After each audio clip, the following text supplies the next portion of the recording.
മരിച്ചവർക്ക് മടങ്ങി വരാൻ പറ്റുമോ എന്നുള്ളത് എല്ലാവർക്കുമുള്ള ഒരു സംശയമാണ്. അതിന് ഞാൻ വളരെ വ്യക്തമായ ഉത്തരം പറയുന്നു. മരിച്ചവർക്ക് ദൈവം അനുവദിച്ചു കഴിഞ്ഞാൽ ഭൂമിയിൽ മടങ്ങി വരാൻ പറ്റും എന്നാണ് അതിനുള്ള ഉത്തരം.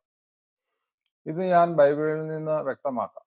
ബൈബിളിൽ മന്ത്രവാദി വിളിക്കുമ്പോൾ സാമുവേൽ പ്രവാചകൻ, മരിച്ചുപോയ സാമുവേൽ പ്രവാചകൻ വരുന്നതായിട്ടുള്ള സംഭവം ബൈബിളിലുണ്ട്. അത് പലരും പറയണ പിശാച് വന്നു എന്നാണ്. പക്ഷെ ബൈബിൾ പഠിക്കുമ്പോൾ ഒരു കാര്യം നമുക്ക് വളരെ വ്യക്തമായി മനസ്സിലാവും. ആ വന്നത് സാമുവേൽ പ്രവാചകൻ തന്നെയാണ് എന്ന് വളരെ വ്യക്തമാണ്.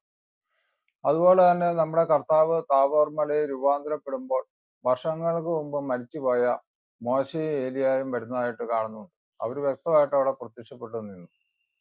എന്താണ് ഇതിന് ബൈബിൾ അടിസ്ഥാനമുണ്ടോ? ബൈബിളില് വചനം വളരെ വ്യക്തമായിട്ട് പറയുന്നു, ദൈവത്തിന്റെ മുമ്പിൽ ആരും മരിച്ചവരില്ല, എല്ലാവരും